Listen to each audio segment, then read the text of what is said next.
Hello. Yeah. So we have everything is. Hello, everyone. Are you excited today? Say yeah.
Is it okay now?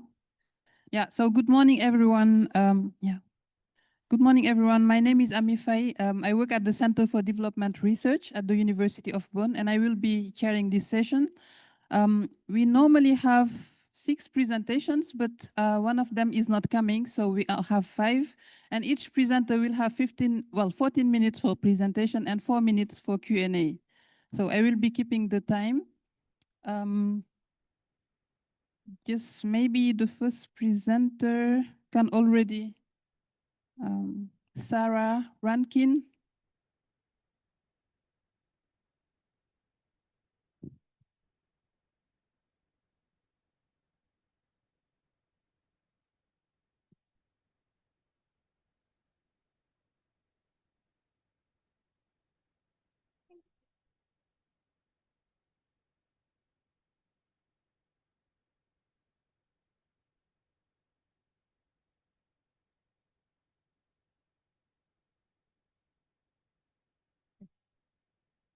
Should I start?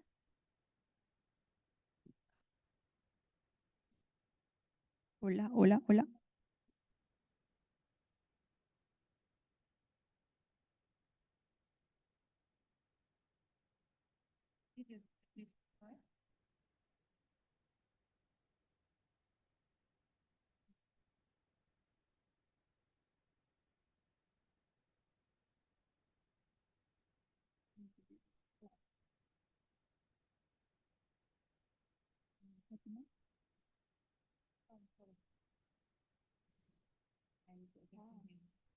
It's not inclusive. Yeah, I just because I want to make sure the presentation is appear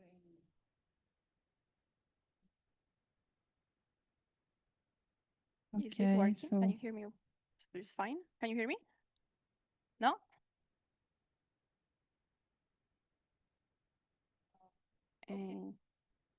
Hola. Hola. It's not working. I think it's working now. Try. No. Hola.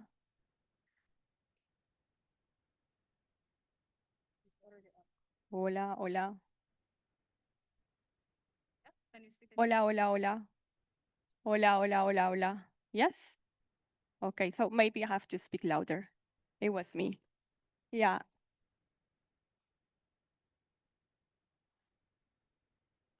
Oh, the other one. I think this one is working, right? It's not? And you can between. Okay.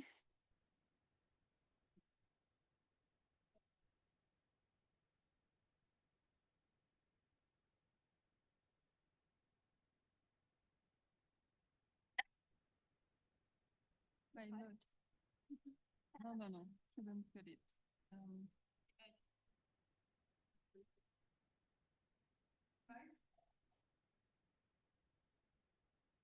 Trying to look like serious and professional and no way. Okay. Now you can hear me? No. Let me check. Hello. Hello, everyone. You can hear me clearly? Then you can. The first. Okay, thank you. Hello, hello. Yes, you're fine? Okay. So, good morning, all. Thank you for being here. My name is Sarah Rankin. I come from Cali, Colombia. And I'm mentioning this because today I'm sharing some of my experience developing food system profiles in Cali as an strategic tool for understanding food systems and guiding its transformation. So we are normally hearing that. I think this one isn't working either. Ah. Yeah, so what you can, this is what you see here, and this is what the people see. Mm-hmm. So you can just go with this. Mm-hmm. Thank you.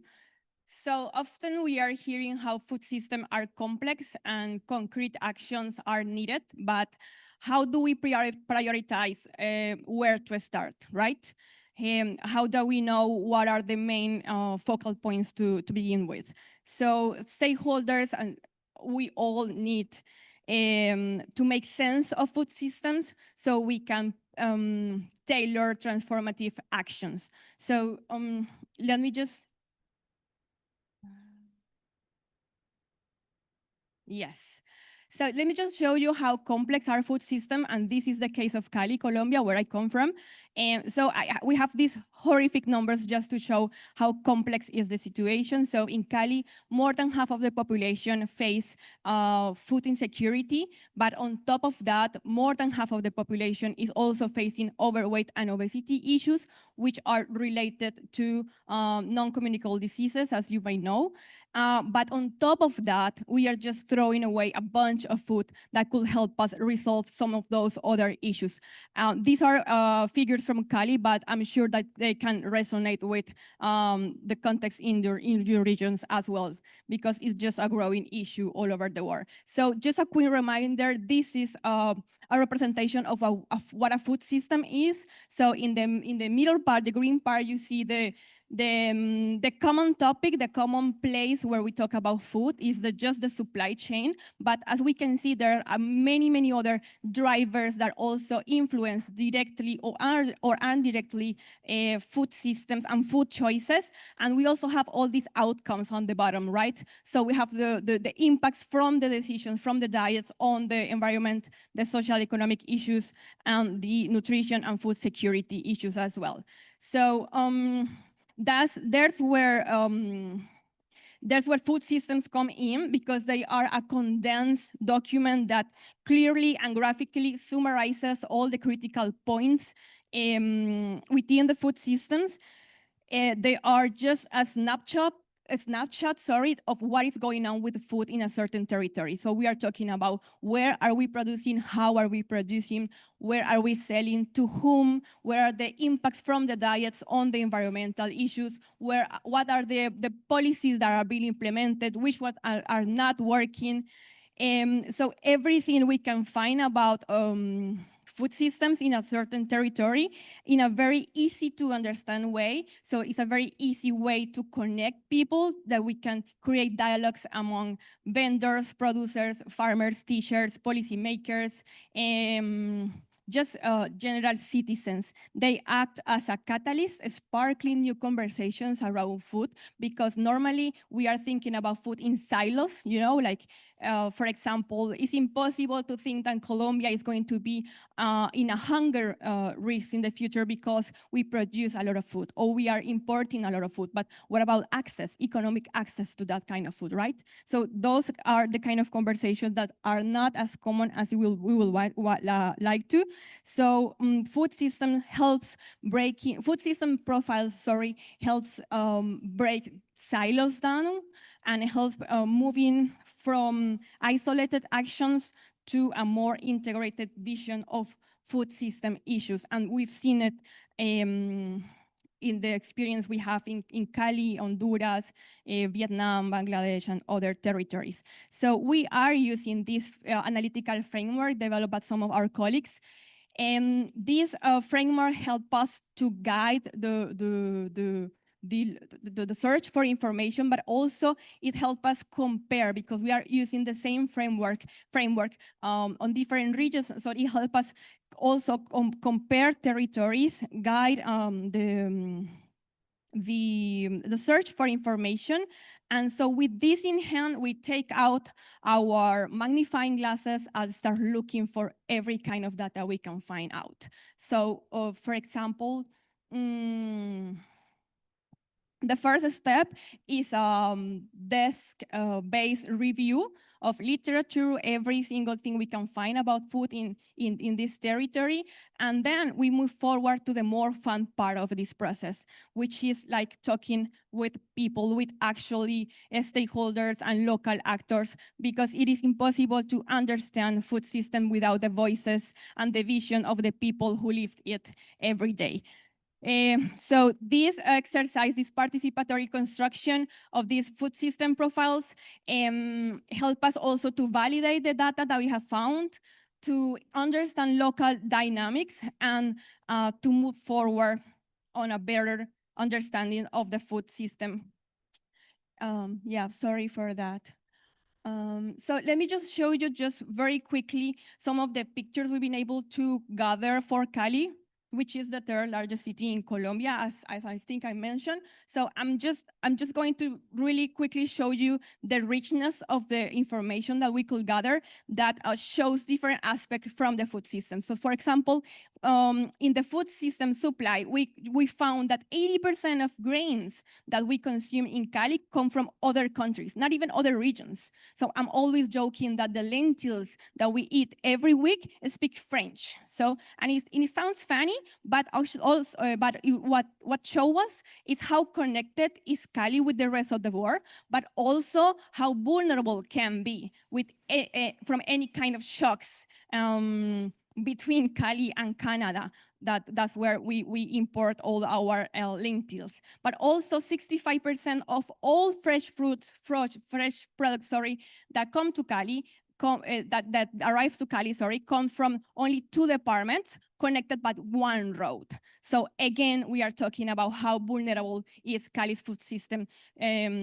Only speaking from the perspective of fresh products or dry grains. So quickly just moving forward, in each one of these pictures here, you can see, for example, how important are corner stores to the most vulnerable population of the city. We're talking about that 96% of all purchases, they do come from corner stores that, of course, do not necessarily offer fresh food, but on the contrary, they offer mostly processed and ultra-processed food. And this opens the conversation about the quality of food that most vulnerable population are consuming and what's available for them, and also opens the conversation about food deserts and food swamps that connects directly to those figures we were seeing at the beginning on food insecurity and obesity and overweight. Here you can see also some data about food advertising that is mostly targeting young people, and of course they are not advertising the consumption of fruits and vegetables, as we might know.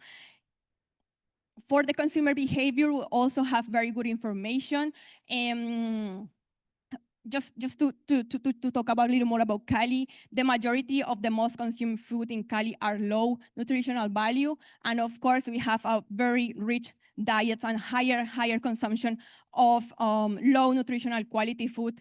Is alarming, especially in younger population. So this lead us to the outcomes of the food systems. Here you can see again those horrific numbers on food insecurity that just they get worse when we are talking about households headed by unemployed people, Afro-descendants, and of course, women. We are seeing also here some figures on food system impacts on health. You can see, for example, that most of the consultations medical consultation made are related to non-communicable diseases, which is the principal cause of death and diseases in Cali, and I'm sure that most of your countries as well. So sorry for that. So by doing this process, we discovered that these profiles are powerful not only because they are collecting a lot of data, but the whole process of construction, because it connects people, ideas, sectors that otherwise were not talking to each other. They allowed us to identify synergies, create a common language. We've seen also how being part of this construction process helps local actors to start thinking systematically about food system issues and seeing value on data collection and seeing value of data analysis. So I have 2 big learnings from this also. There's on one hand, there is a lot of information available. It was the contrary of what we thought at the beginning, as well as information gaps. But those information gaps are as valuable as the information available because they are opportunities of new research. So we are gathering friends. We are not working with universities and other research centers in Cali because they are helping us to analyze those data and create new narratives about what is going on with the food system in the city. And on the other hand, it is impossible to understand, especially urban food system, as an island, because we are connected, as we can see, with the rest of the country, the rest of the region, and the rest of the world. So this led us to the next step. I won't present this one, but I just want you to share a little bit with you about Plaza Colombia, which is this online platform with the profiles. We have a snapshot. So here we have evolved to an online platform that's showing changes in food systems. There are changes, it's showing trends, how things has been changing from some years ago to until now. And we are just gathering all this data at the national level that is already informing policymakers in the transformation of a national food system. With this QR, you can go straight to Plaza. I'm sorry that is in Spanish for now, but for us has been a great starting point to elevate these conversations to a national level from a local perspective. Thank you. Thank you very much, Sarah, for being on time. You have 2 more minutes left, and initially she has 4 minutes for questions and discussion, so you have 7 minutes in total then. So we have time to take questions. Yeah, go ahead.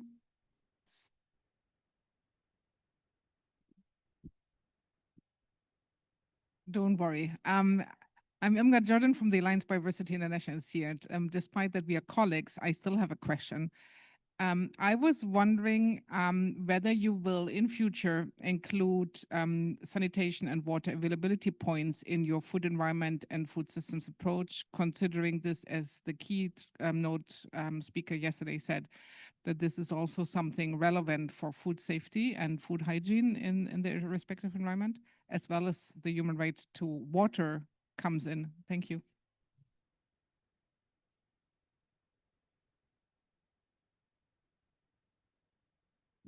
Yeah, well, it is included in the document, not in the graphics I was showing, because it's not an issue in Cali. So the almost 100% of the population is covered by sanitary services, but it is included in the whole document that we have.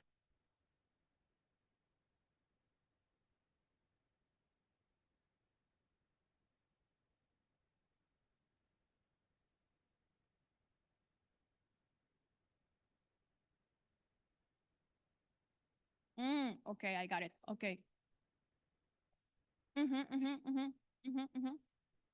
Okay, yes, okay, noted. We didn't include those kind of information but of course it was something that it is something that we can include in the future. Because also these food system profiles are a baseline, and they're also like living documents, so we can continuously improve with new data that is available. That it wasn't at the moment. Yes.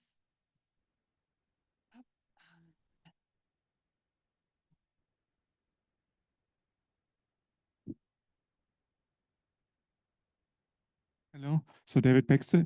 So, I mean, it's a great book. I just wonder about the next step, because as I know, there is the food system dashboard, which is a huge repository of data. The FAO has undertaken efforts for national food system profiles.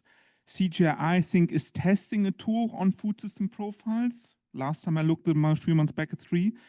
But my question is, I mean, you are starting another platform, so I wonder, is there an attempt to speak to the others who are already running platforms to feed in local data? Because when I talked to the food system dashboard, for instance, they said they would like to integrate local data in the future. It's at the moment only national data, but it's a process. Have you spoken to the others? Is there a joint attempt to establish one kind of one-stop shop platform for food systems? Because that'd be really helpful. Instead of everyone setting up its own platform and you have to scramble around the internet. Yeah.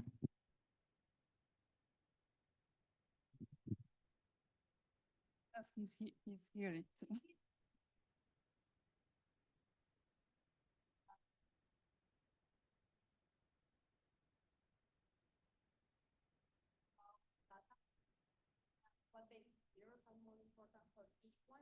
So I guess that it would be ideal to have one platform together, but it is also hard to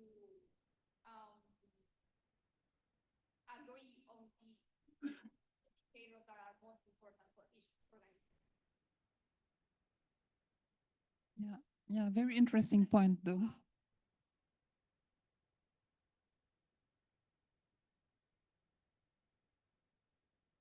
Okay, thank you. But his point is very interesting, though. Maybe. Other questions? Okay.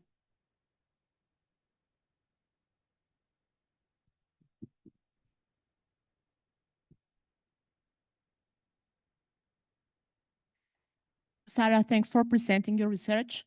I'm familiar with Cali, and I'm wondering how your research is being taken by these big companies that produce sugar-based products that are very strong in the region and are very important for the economy, for the local economy.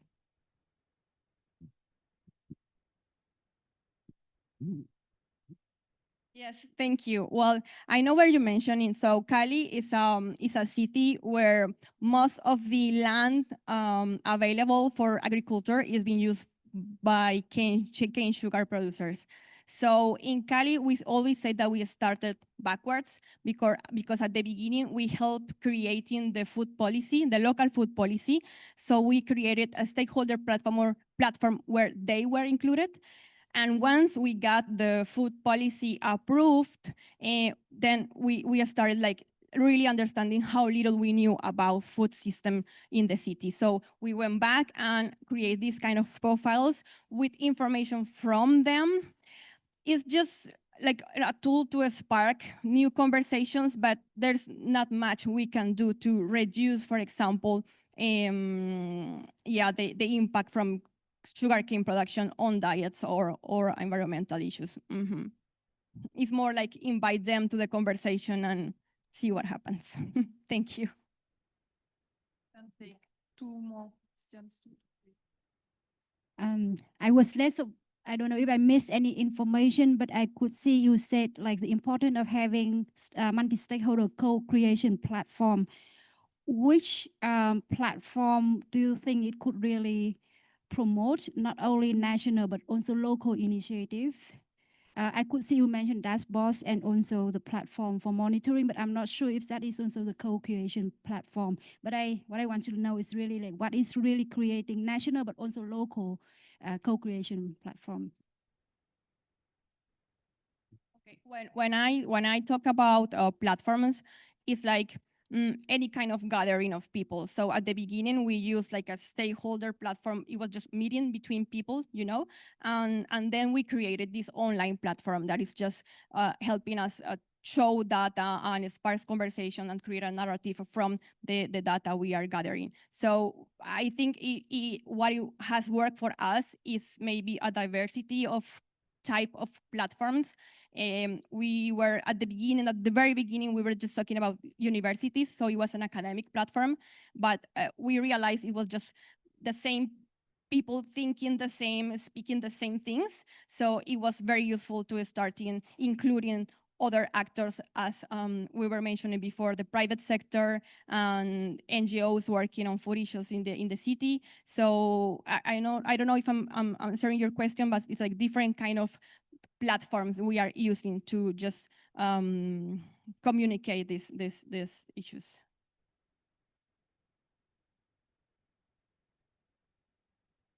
Yes.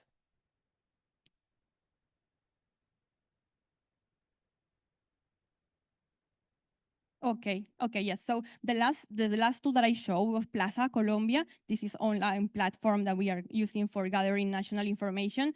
And we created a community of practice. So there we have people from community organizations, universities, private sector, just sharing information and data and creating analysis together. So you have a study, for example, about the cost of a healthy diet in Cali and how affordable that is. And it was a study created by a university with the Bank of the Republic. So it's just like different kind of spaces and excuses to gather people together, different minds together. Thanks. Thank you, Sarah, for this insightful presentation. I think that would... Oh, we have a question? Yeah. Okay.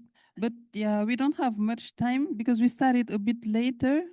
So maybe she can just try to respond to it afterwards. Oh, he just said I didn't hear the question.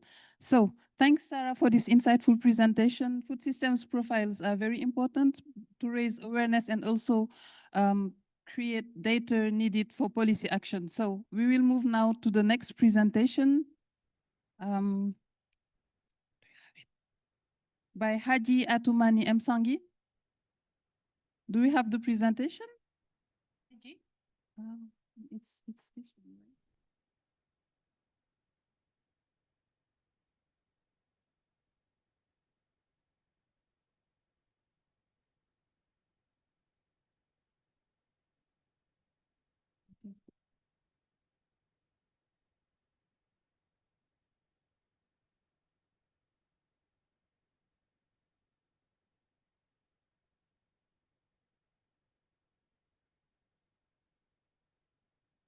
Okay, so.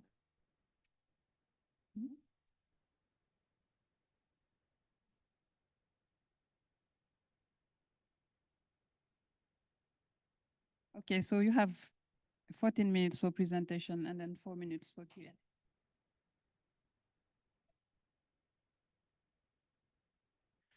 Okay, good morning, everyone. So this is Haj Athmani Msangi from Rwanda Institute for Conservation Agriculture. I serve as an entrepreneurship lecturer there, trying to bring in the business and, sorry?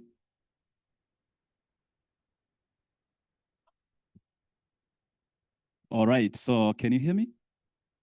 Okay, so I'm from Rwanda Institute. I work for Rwanda Institute for Conservation Agriculture as an entrepreneurship lecturer and also supporting the entire entrepreneurial ecosystem at the institute.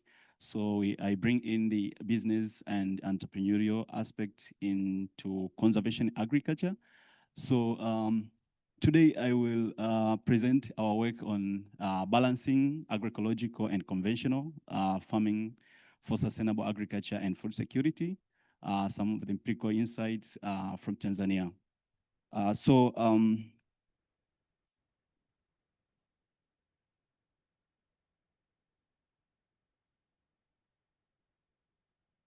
Yeah, it's going. Yeah, so this work is motivated by the fact that we are all aware of the currently growing pressure of global population growth, which is, expected to increase to 10 billion by 2050. So along that challenge, we also have like pressures from climate change, soil degradation, also declining land frontier, but also biodiversity loss. So all of these challenges are threatening the future, the agricultural productivity and the overall future of our food system. So in sub-Saharan Africa particularly, the story is more or less the same to elsewhere in the world, but the problem of agricultural productivity, low agricultural productivity is quite critical in that region. And we also having, we are one of the region that is also heavily affected by the problem of climate change. Most particularly in Tanzania, it is more or less the same in the context of, in context as other sub-Saharan African country, in terms of agriculture being the country itself being an agrarian in the sense that majority of the population, which it's about 65, derive their livelihood directly from the agriculture sector, and it has the second highest contribution to the gross domestic product. So the livelihood of people depend really on the sustainable future of agriculture, but also as far as the food systems is concerned. So the to secure the future of our food system, given the challenges that I've highlighted already, it's critical to think about the sustainable systems to transform our agricultural sector and the overall food system in a manner that will secure the future. The challenge that we have is that given the problem that I have highlighted, scientists and scholars across the world have tried to look for alternative or sustainable strategies to transform our agricultural systems and the agri-food systems in general. So conventional agricultural farming, agricultural practices which have been, usually practiced in most of countries, but of course, we know that the conventional farming systems basically mainly rely on the use of external inputs like agrochemicals and inorganic fertilizers.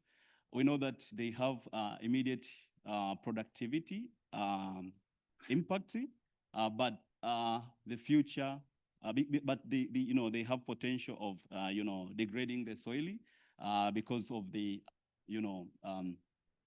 the unsustainable nature of these kind of practices. Agroecological farming has been actually widely accepted as alternative to this conventional farming.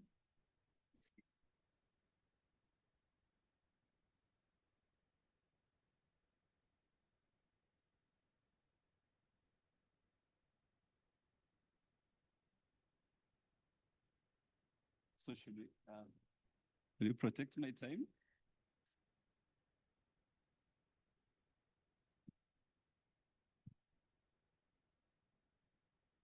So I hope my time will be protected.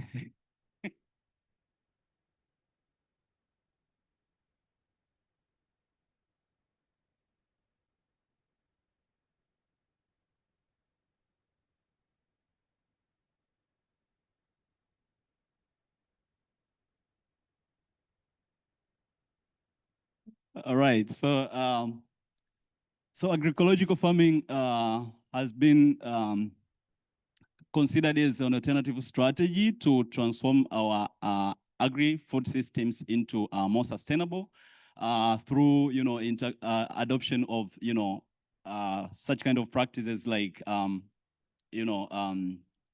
the integrated fertilizer applications also. Sorry.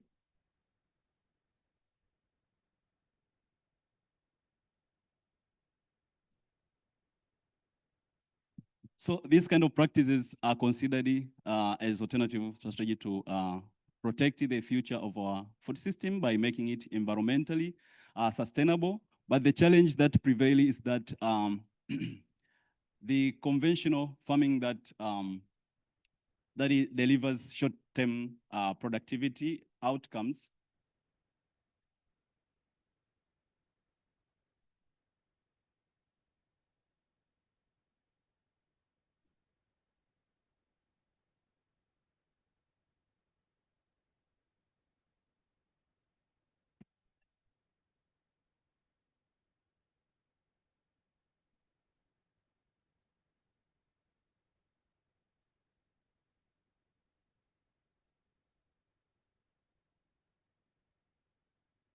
but it's a distraction. It's a distraction, I think. How long will it take to? Okay, now we can continue. Okay.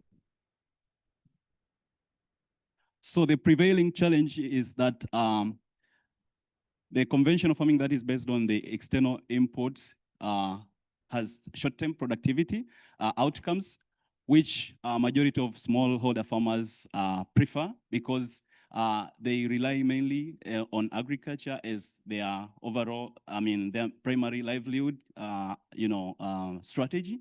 But as I have already pointed out, it comes with it is implemented at expense of environmental sustainability, but also when it comes to so it's preferred, but it's not environmental sustainable. It has short-term productivity outcomes, so it guarantees their their immediate food security needs, but at the expense of degrading the soil quality and the overall biodiversity. But the agroecological farming, on the other side, has the potential to protect or improve the resilience of the soil health But on the other hand, in the short term, the productivity outcomes of agroecological farming practices is usually limited.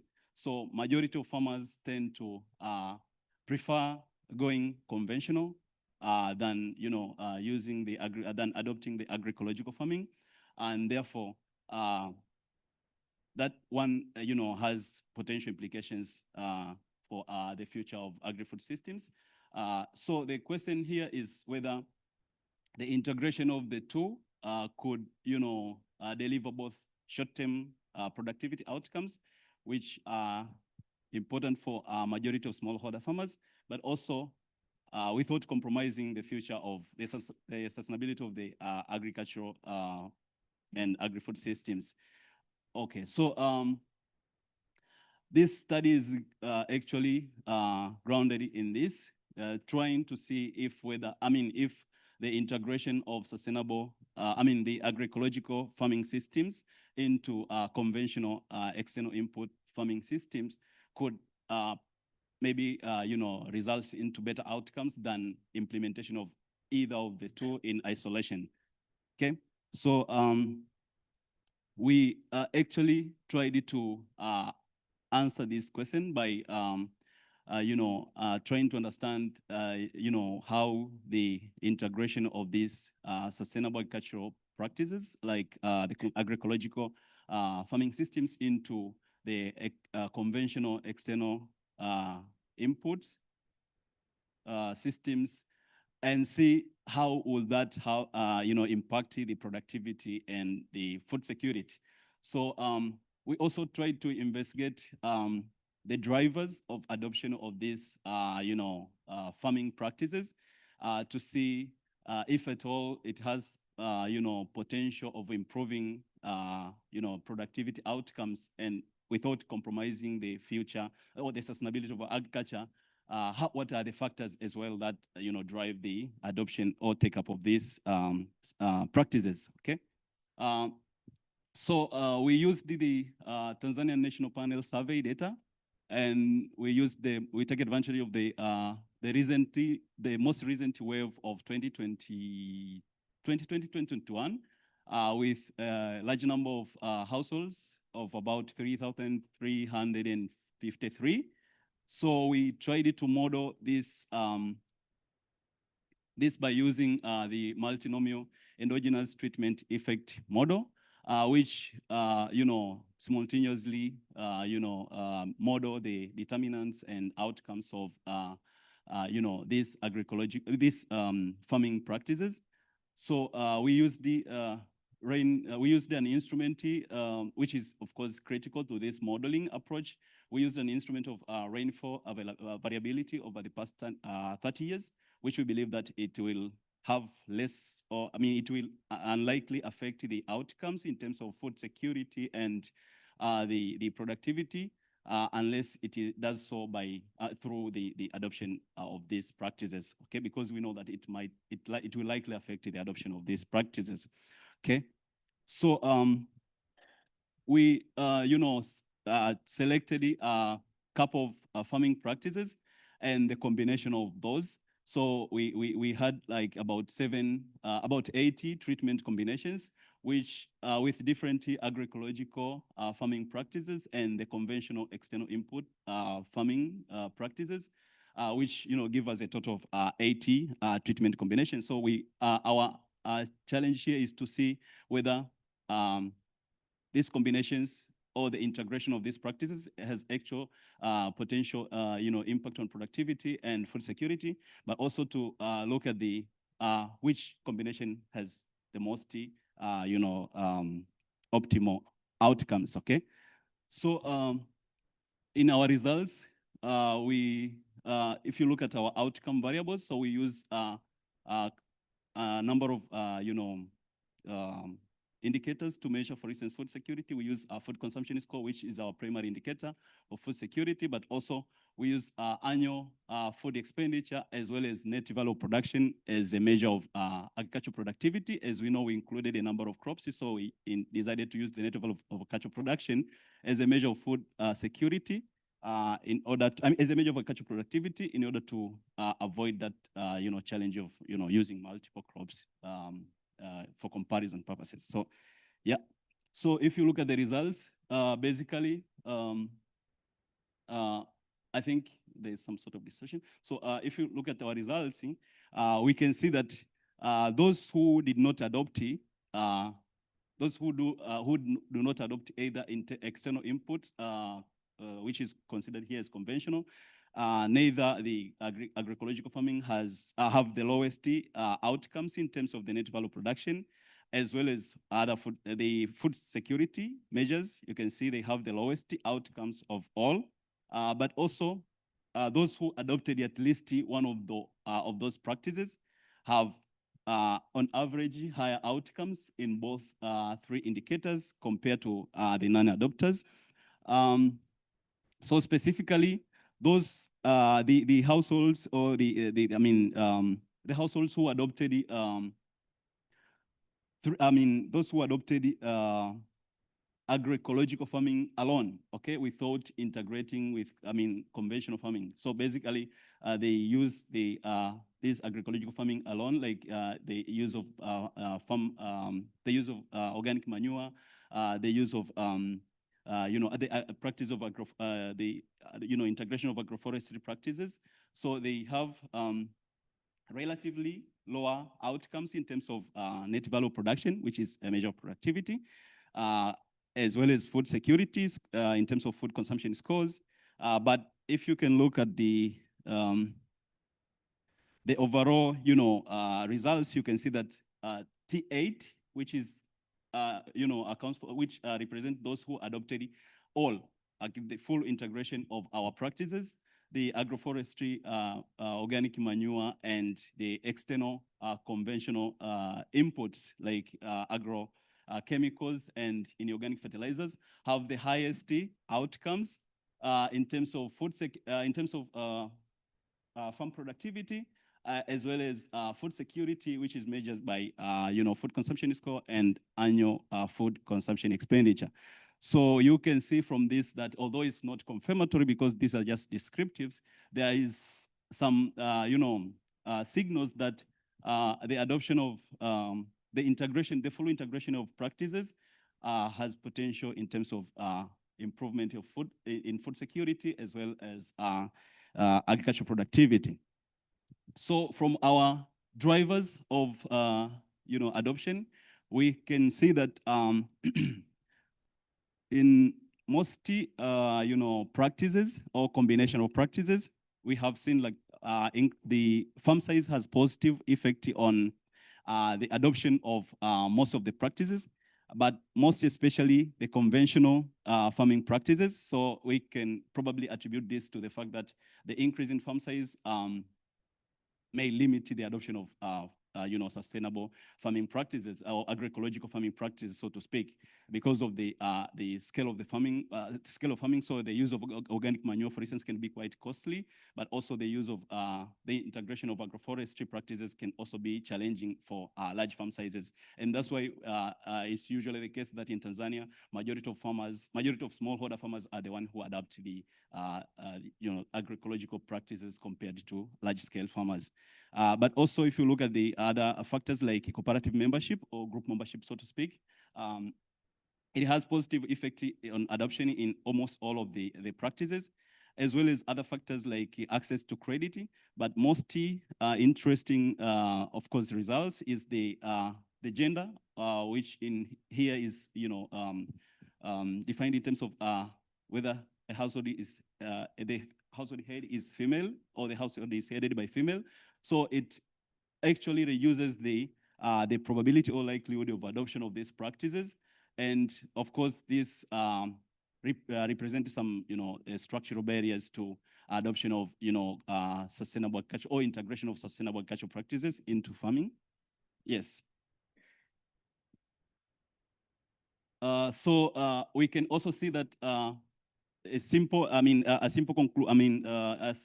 summary of this is that the adoption of the full integration of these practices has both higher impact in terms of food productivity, farm productivity, as well as food security. But also, we can see that multiple adoption of these practices, whether there is integration of the conventional farming, has potential to increase productivity. So it gives us, the signal that for sustainable improvement in farm productivity as well as food security, the individual adoptions of these practices may have little impact. So multiple adoption is actually encouraged if the future of the agri-food system is to be secured.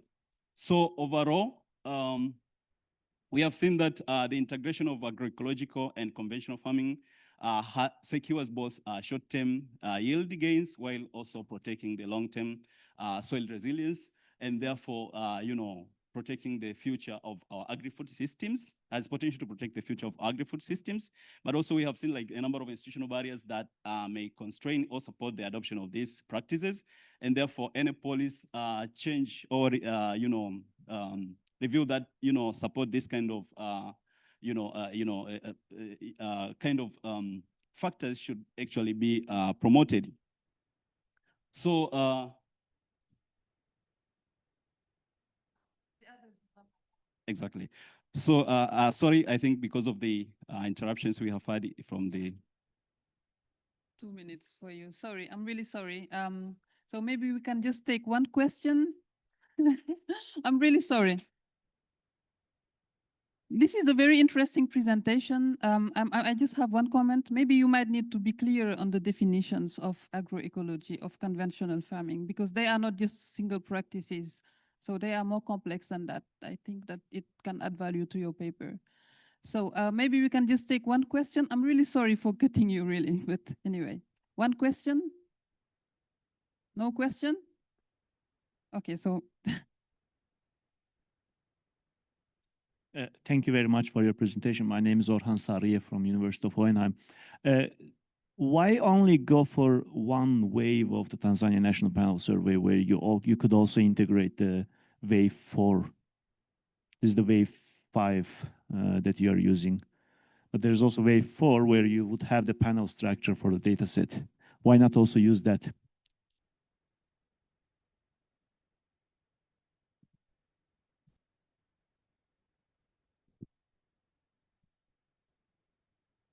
So the question is why we didn't consider using the overall, the panel data for more maybe informative, of course, findings. So we also thought of the same thing, but there are some of the variables that were not common across the panels, especially from the wave 5. So currently we have wave 6, sixth wave. So from the previous wave lacks some information, especially on these farming practices, like agroecological farming practices. So the fact that our study is motivated by, is centered around, the adoption of these practices, we thought that the integration of both panels will not give us more informative. It has some variables that are common across, but not all of them, and the missing variables are key for our study. So this is the reason we only take advantage of this wave, which when they collected data, they added a lot of information on land use change, for instance, land ownership, and also the agricultural practices, these sustainable agricultural practices.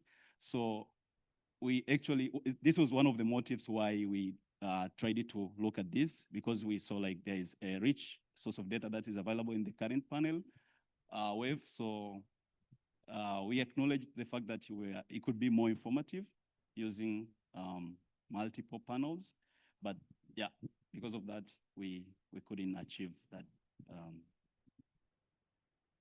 okay. Thank you very much, Haji, for your presentation, and sorry again for cutting you. I don't have the choice. So we will move now to the next presenter, Sangyo Moon.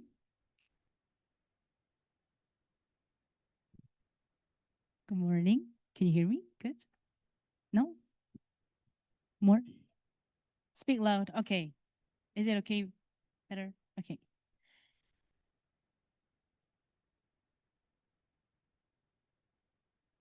He's here. Okay, great. Mhm.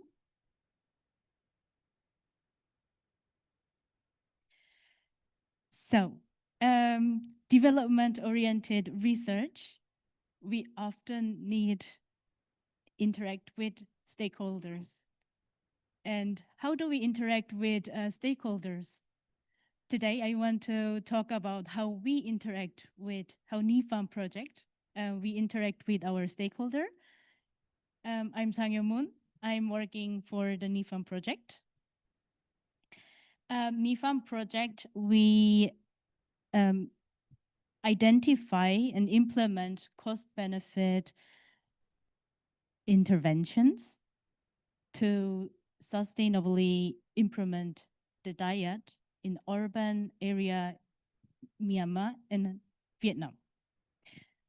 And the sub-project School Garden, we implement School Garden in Vietnam, in Hanoi, and two, improvement student nutrition and community food environment. However, to implement School Garden, there is very complex decision-making process and also very dynamic. So for this, we support with decision support tool with a probabilistic model. To making probabilistic model, we integrate expert knowledge, stakeholder input, and context-specific data. So we interact with our stakeholders, and then they give us their data, and we make a probabilistic model.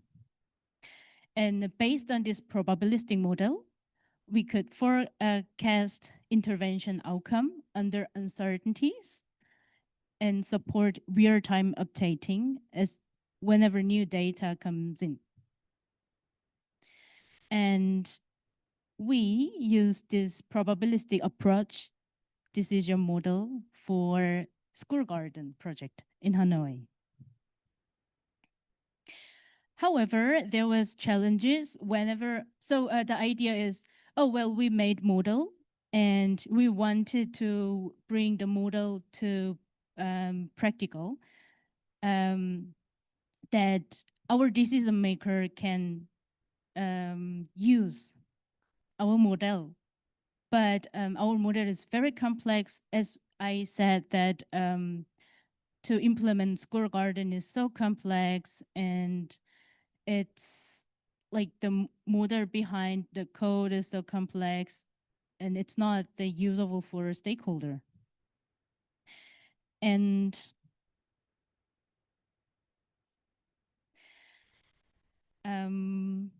so sustain our work to practical way. We we develop a user-friendly tool. So our stakeholder, like teacher and policymaker and NGOs, can use our tool and then see how the outcome from their own data or input. Interactive app, Garden Hub, is an interactive visualized decision model. So whenever stakeholder put their inputs, then they can directly see what is the outcome from their own inputs. So it's very accessible for the users in Hanoi, and they can also compare the scenarios. So for the scenarios, what we used in Garden Hub, we compared no implement garden, and second one is garden with STEM education. And there's with STEM education and without STEM education in the curriculum. So how is, and this is how it looks like. So in the left side, you can see what kind of variables that stakeholder can use. So basically there is like 13 categorized questions, and then each categorizes like 1 to 10 questions, so that not questions, so variables, that so they can put their own variables into this tool, and then their inputs that drive to the outcomes. And we are showing probabilistic outcomes, see that, oh, like how much the chance that they can get benefit whenever they choose to intervene school garden.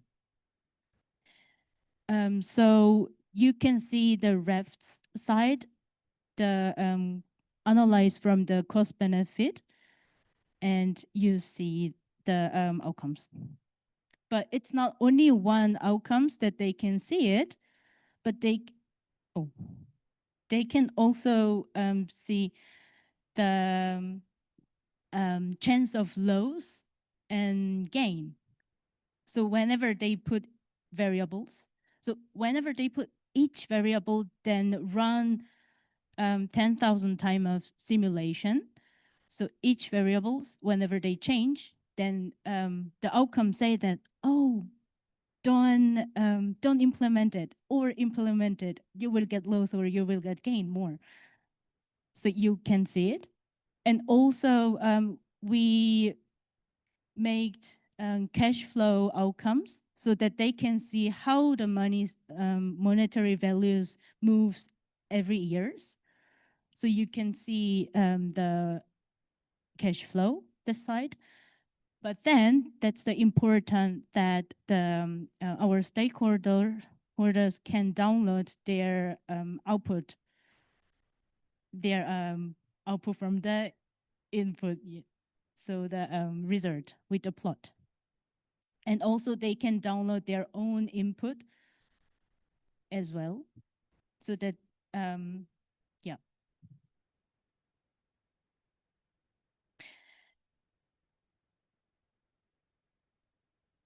Oh,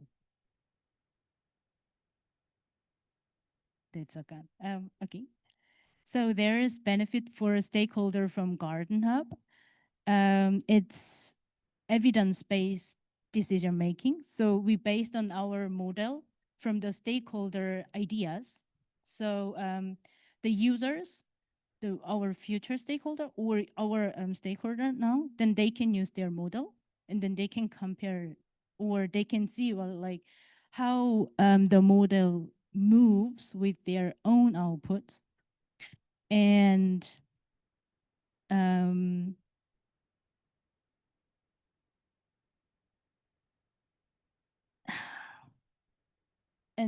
from the multiple stakeholder, we have baseline.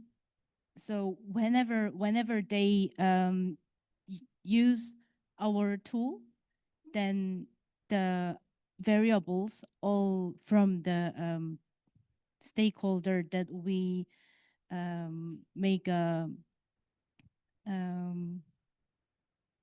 scenarios from their input. So each stakeholder can see what was the input from other stakeholders as well. Then the benefit from the Garden Hub is that it's usable for workshop planning and training. So there was like kind of challenging that we are explain our model process to our stakeholder, because it's very complex, and then they was confused, what are we doing? But then if we use this, then we can show them, oh, well, actually your inputs, it will drive to like this way. And then your inputs looks like this whenever we use into the modeling. Then our next step. So we made Garden Hub. And the next step is we want to testing this with our stakeholders and collect the feedback from them. So as I told you, it's like it have 13 categorized questionnaire. It's overwhelming them. So we want to refine like which kind of stakeholder need what kind of categorized questions so that we can divide into the different stakeholder like teachers or for policymakers or NGOs so that they don't overwhelmed from the tool. And then we also want to integrate this app to the other NIFAM project. Yeah, like intervention, vegetable shop in the factories so that the factory workers can accessible to the fresh vegetables. Yeah. So Garden Hub, our decision modeling, bridging with the real world application. So very local level of our work, not only the local, but really the school level of decision we are supporting. And we support with a model so that our stakeholder can make a decision with the under a lot of uncertainties. Yeah, for garden implementation garden. Yeah. Thank you.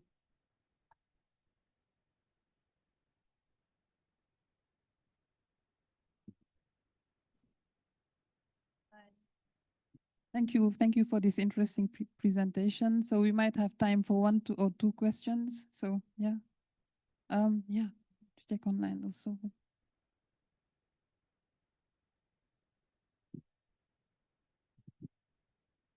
Thank you. Can you hear me? Yeah.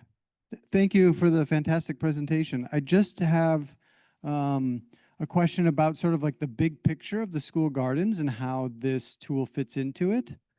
I have a lot of questions. I'd like to talk to you later. So given the model, it seems like you have kind of predetermined values of the inputs, right? And so I just recently read something on like a whole school approach where everything is integrated, like education, nutrition, et cetera, et cetera. So how do you determine what are the, you know, how something is valued?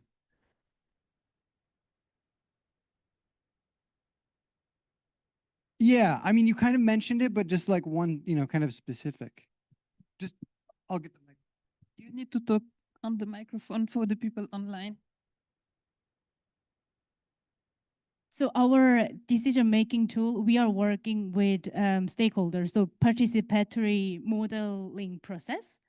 So we are defining values with our stakeholders. So what kind of values it's important to implement school garden. So we get all the information from different experts. Yeah. Example. Oh, so like teachers or school workers that they can give us how big their school garden sites can be or how much they can give the input to the garden or how much they can pay for the garden. Because every school has different size areas and also different financial situations, this kind of, yeah, values. Okay, do we have questions online? Or maybe just one more question and then don't feel like, yeah, I think that we don't have. Yeah, do you, okay, so.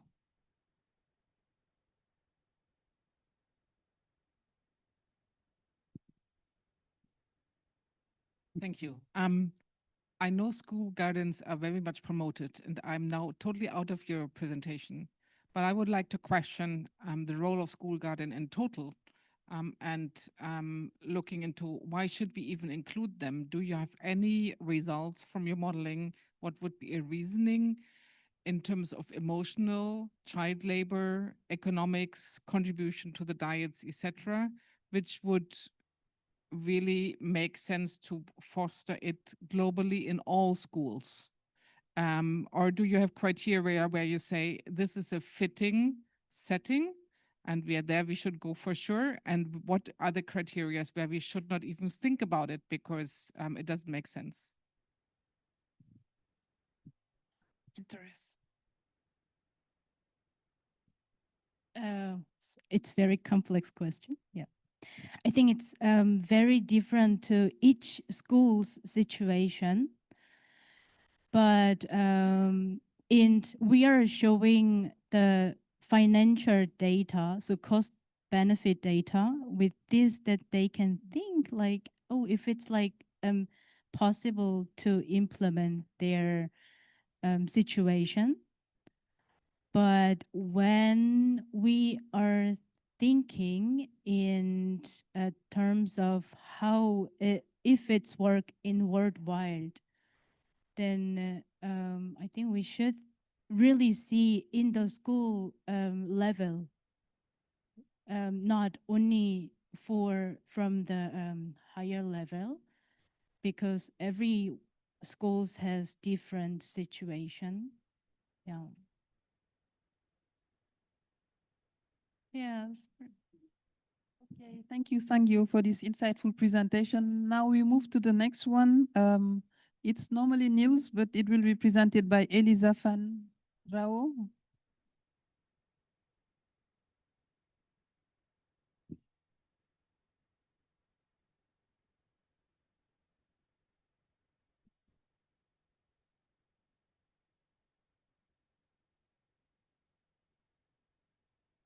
This is what you see, and here.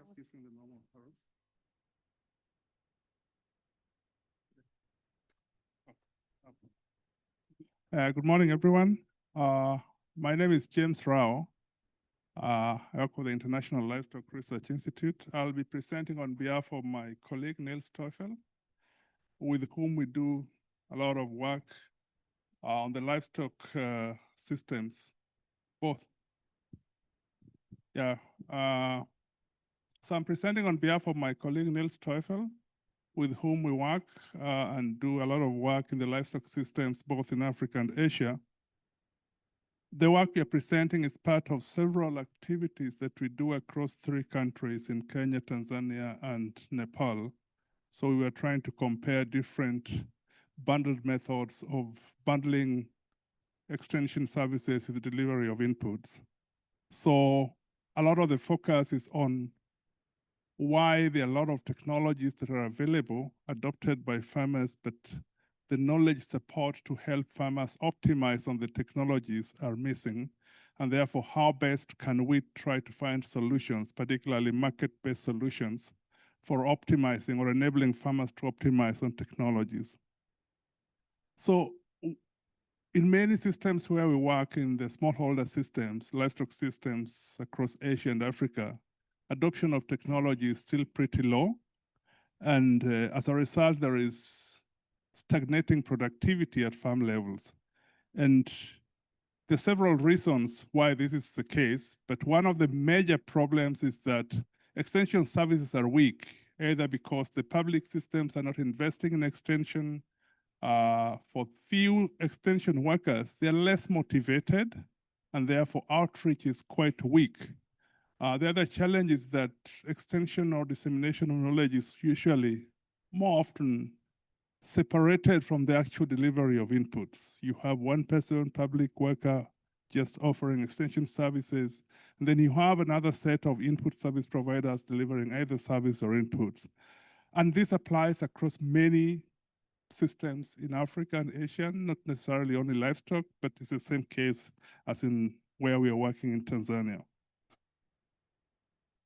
So with this weak public extension system, support to farmers is inadequate, yeah, and businesses also struggle to deliver or to promote or to disseminate the inputs that they are engaged in. So we undertook an experiment in Tanga and Kilimanjaro in Tanzania, working with a partner who undertakes or organizes incubation programs, agripreneurship incubation to frontline extension and input and service providers.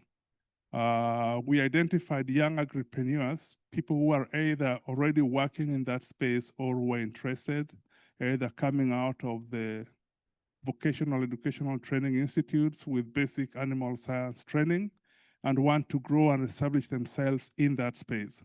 So we identified a number of them and we took them through an incubation program that equipped them with entrepreneurial skills and also linked them to suppliers of inputs and services. So basically, we provided technical training. So through a digital platform where we embedded a lot of extension content that we developed with some other partners. And then our partner gave them a mentorship and coaching training on entrepreneurship so that they could establish and grow businesses as part of delivery of inputs and services to farmers. And then we went ahead now to try and measure the impact that they could have on the farmers that they're working with. So we organized this in form of a randomized control trial. So first of all, in July 2023, we recruited these agripreneurs, about 104 of them. There were many applicants, but we had a criteria that we were using. So out of the so many applications, we recruited 104. About 52% of them were female, and they had to be young people up to the age of 35.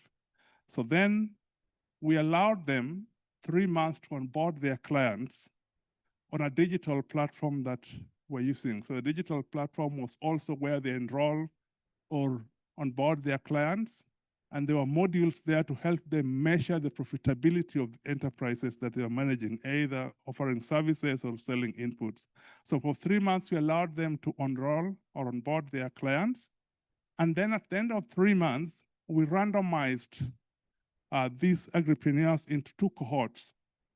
The first cohort of 50 of them, and then the second cohort, another 50. So the first 50, then we took them through a 1-year incubation, mentorship, and training, while the second cohort remained with the digital platform where they could still study the material, but they were not exposed to the incubation program because the incubation program is digital, it's on the platform, and is self-pacing. It adjusts depending on how you are responding to previous session. It's about 12 sessions.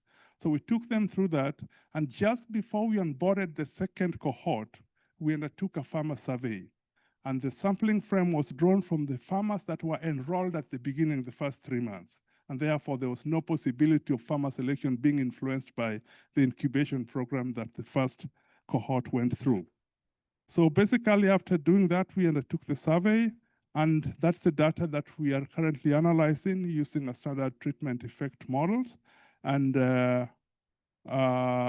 we are clustering our standard errors because, to avoid spillovers, we ensured that, selection of the agripreneurs was mostly at the ward level within a district.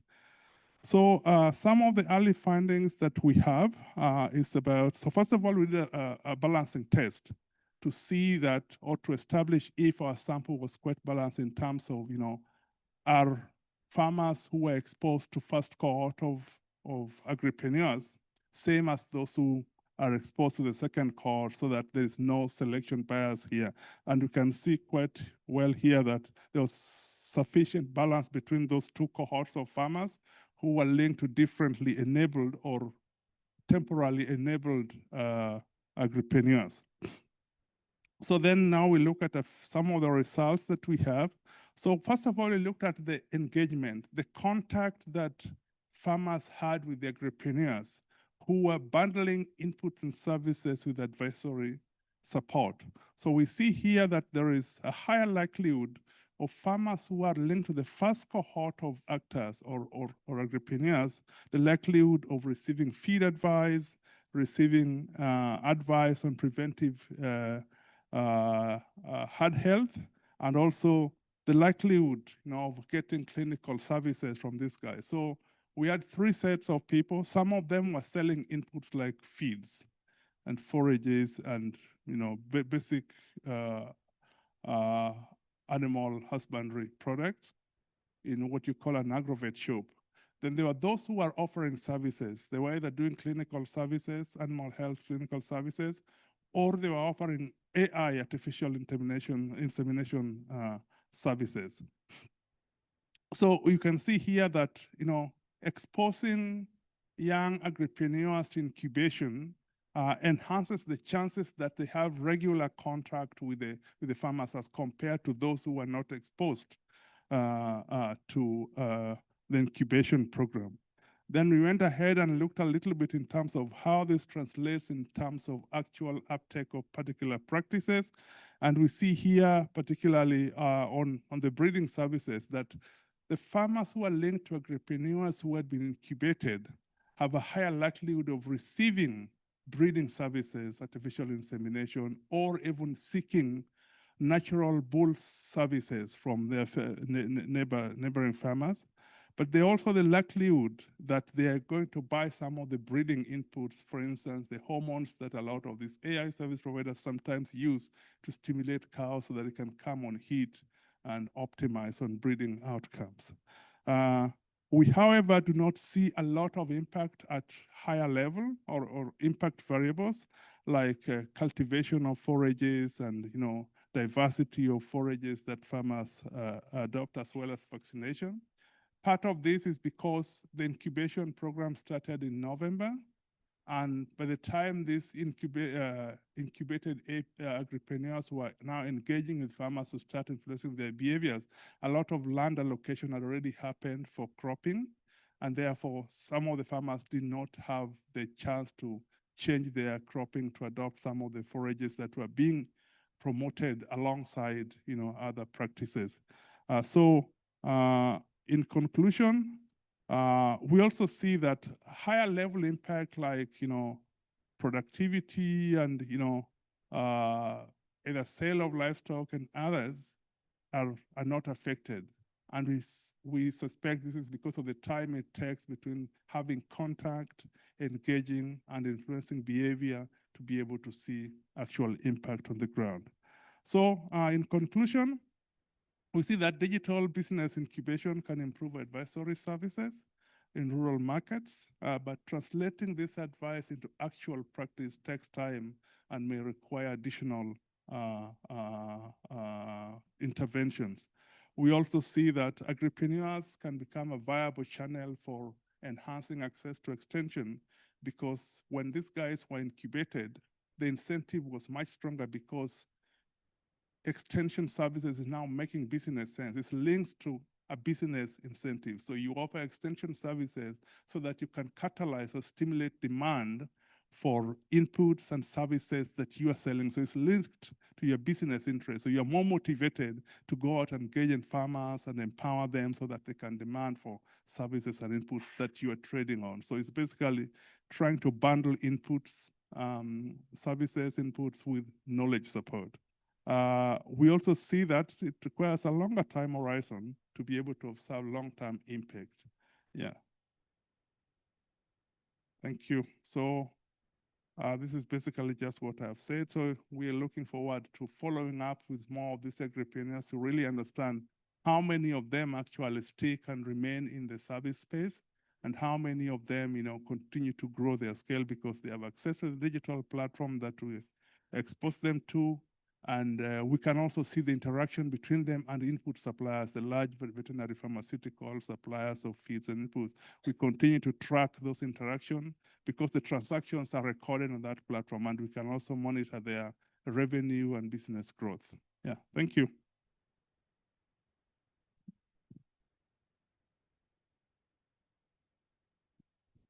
Thank you for this presentation, Elisa van Roo. Yeah, we have questions. Maybe I will try another one and then. Oh, okay.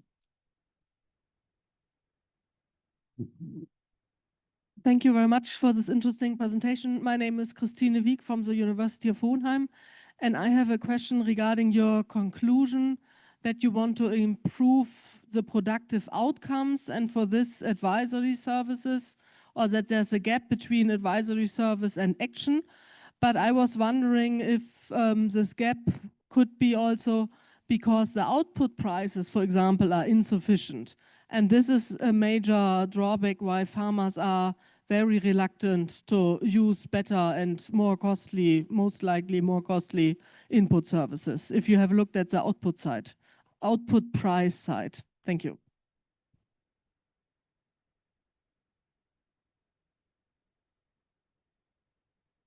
Yeah, thank you for that question.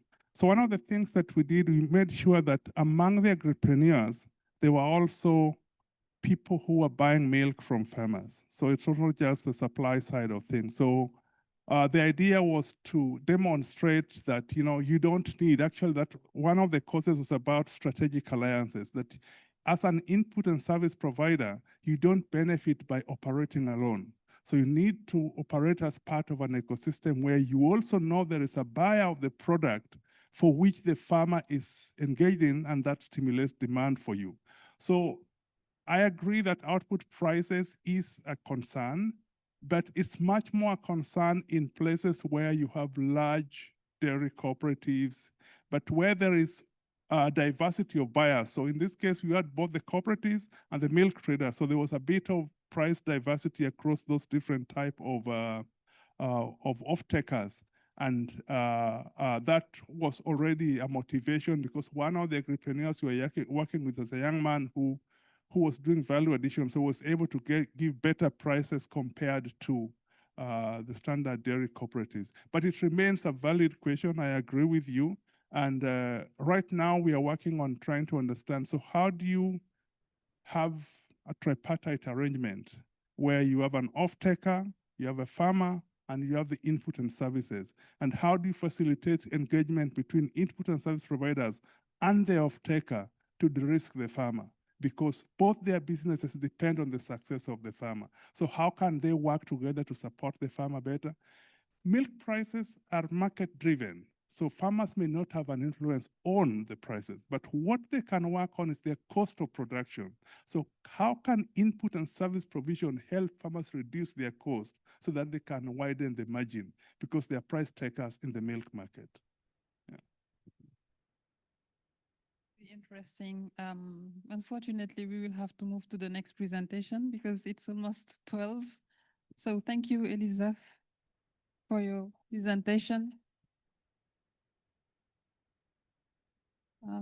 Now it's time for Priska Kimaro.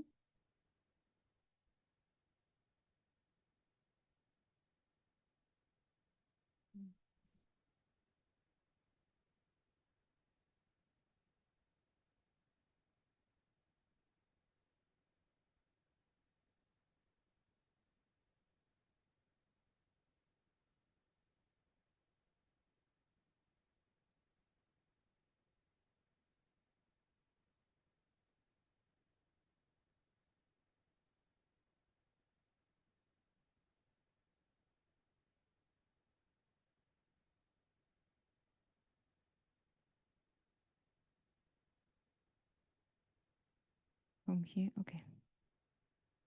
So, good morning. My name is Priska Kimaro. I'm a PhD student at Humboldt. I'm also a doctorate student at ZAUF in Müncheberg. And I'll be also adding on research in Tanzania, but then moving from livestock, I'll be presenting on institutional drivers of millet commercialization in relation to household food security in Tanzania. So one can wonder, like, why millet? So in Tanzania, for instance, 96% of the food production is basically rain-fed, and majority of the population also depend on maize as a major supply of food or calories.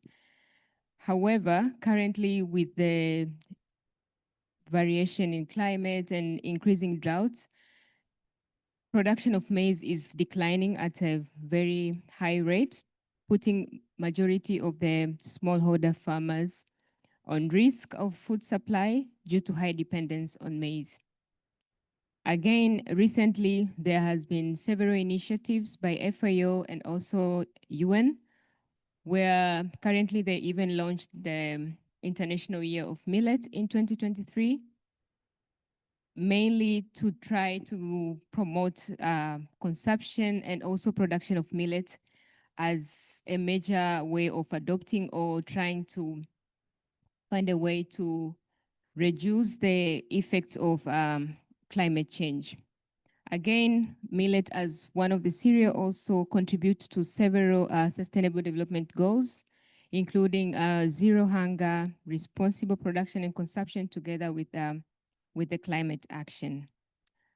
However, besides all those benefits and how millets can contribute to the changes in climate change, the current markets of millets in sub-Saharan Africa are still characterized by fragmented supply chains and also inconsistent demands. That's also been caused by less awareness by the demand side and also the production challenges that are facing the farmers. So this study will therefore try to analyze the factors behind millet commercialization, like the factors that can drive marketing, because we believe that if a farmer is producing with the ready available market in mind, then he or she can also get the motive to increase production. So in Tanzania, millet has been produced by mostly the semi-arid regions, which are in the northern part and some of the central regions. And this study is also only based on the central part of the country. I'll skip the introduction part. And so this study is motivated by the fact that recently there are less commercialization literature that is focusing on millet as one of the neglected and underutilized crops. And also these institutional factors such as access to credit and market information have been mainly analyzed independently, but this study then tried to analyze these factors in signages, like trying to figure out what if it's not just access to credit, what if it's access to credit with another variable that can enable or try to push up the commercialization of millets. And also another motivation is the slow pace of the millet commercialization that is coupled with various bottlenecks in pricing, distribution, and lack of a strengthened value chain throughout these stakeholders. So the first objective was first to identify the key drivers of millet commercialization, then assess how millet commercialization can boost household food security, and later try to provide policy recommendations that can also help on the market, increasing market engagement in the millet subsector. So we basically focused on 2 study sites as a cross-sectional study, and we had 7 wards, and at the end we only included 17 respondents in this study, which were randomly selected. For the analysis part, we to analyze the institutional drivers of commercialization, we used the fractional logit regression based on the nature of the outcome variable, which was bounded from 0 to 1. And then to be able to model the commercialization effect on food security, we used the inverse probability weighted regression adjustment approach. So for the descriptive results, we tried to differentiate between the 2 groups, the millet farmers who had already access to the market and the ones who were not producing for the market, like they didn't sell any of their produce in the given period of time that were considered for this study. And it was observed that already the farmers who were participating in the market had more land share. Also, their livestock unit was observed to be higher as compared to the non-commercialized households. And again, when it comes to the food security scores that were measured and the food consumption scores were also higher for the commercialized households than the treated ones compared to the non-treated households. However, there are no significant differences between the households who were commercializing millets and those who were not commercializing in terms of their access to credit, age, and education levels. So for the institutional drivers themselves,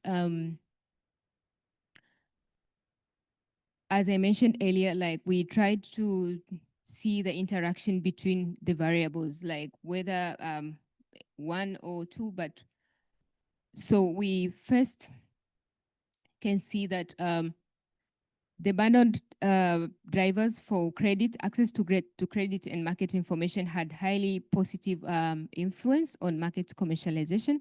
However, when we tried to add on extension frequency on the initial variables of access to credit and market information, we found that it has significant but then negative correlation with millet commercialization, where when we tried to look at it closely, we found out that because millet was more considered as a food crop, chances are even the extension services that are provided are also ignoring the millet itself and trying to focus to other crops that can easily be sold into the market with the readily available market as compared to millet. But we also try to look on other socioeconomic drivers in besides the institutional drivers, and we also found that there was positive and also strong correlation between group membership and the commercialization of millet. Same applied to the spouse education, which also showed very high positive correlation with the commercialization of millet in these studied areas.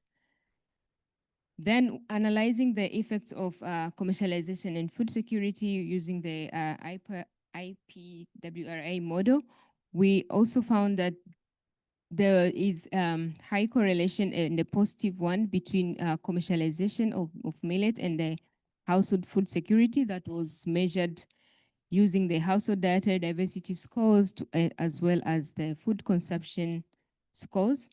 And all the scores shows a significant increase from the ones that were commercializing and compared to the ones who were not commercializing. Yeah, I'll also skip this one. So to the discussion. So what we can take away from the results then is millet commercialization significantly had a positive impact on household food security. However, the abandoned institutional factors, particularly the combination of the credit, access, and market informations, significantly increases commercialization levels compared to the standalone interventions as were shown in the table displayed previously. And this also stresses the importance of combining these interventions and to better outcomes, especially for the niche products such as millet. And also the inclusion of extension services alongside credit and market information was associated with a negative impact. And this highlights also a possibility of misalignment in the delivery content of these extension services, which sometimes they may be tailored towards the high valued cash crops and ignoring the subsistence crops such as millet. Again, we observe the positive role of group membership duration, which also reinforces the idea of capital sustained engagement in the farmer organizations. So to conclude, despite the resilience of millet, it also still needs a greater market support and commercialization efforts. to also strengthen these value chains and infrastructure development to reduce the vulnerability of these subsistence farmers. Since also we observe the positive influence of the spouse education on commercialization, we also recommend supporting women-headed households through different policies and interventions to improve their market participation, and strengthening the supportive organizations like farmer groups and credit access to motivate these farmers and enhance their market participation. Thank you.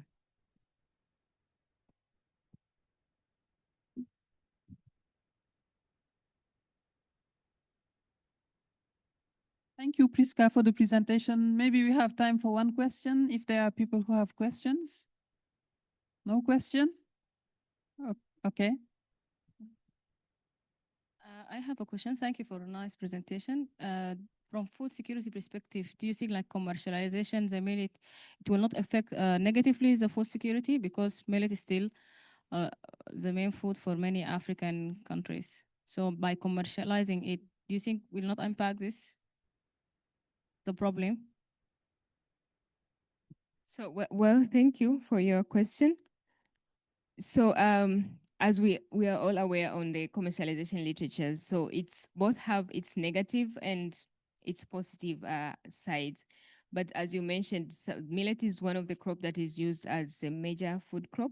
But for the societies which are strictly centered towards the production of that particular crop, we believe that commercialization will give them access to other produce through the income that they gain from commercializing that particular produce. So the selected study sites, for instance, they are mostly centered towards the production of millets, because due to the geographical conditions that they're facing, that's mostly the crop that they're producing. So through access to the market, they can also gain income that can give them access to other food produce that we assume it will also reflect eventually to their food security scores. Yeah. Thank you, Priska. I think that's a nice point. It's true that it's more used as a food crop by families. Maybe also developing the processing segment can be a motivation for commercializing millet. So, are there other questions? We are already out of time. So, thank you all for your patience and also for your attention. And thanks for all the presenters. And again, sorry for cutting you off. So, thanks.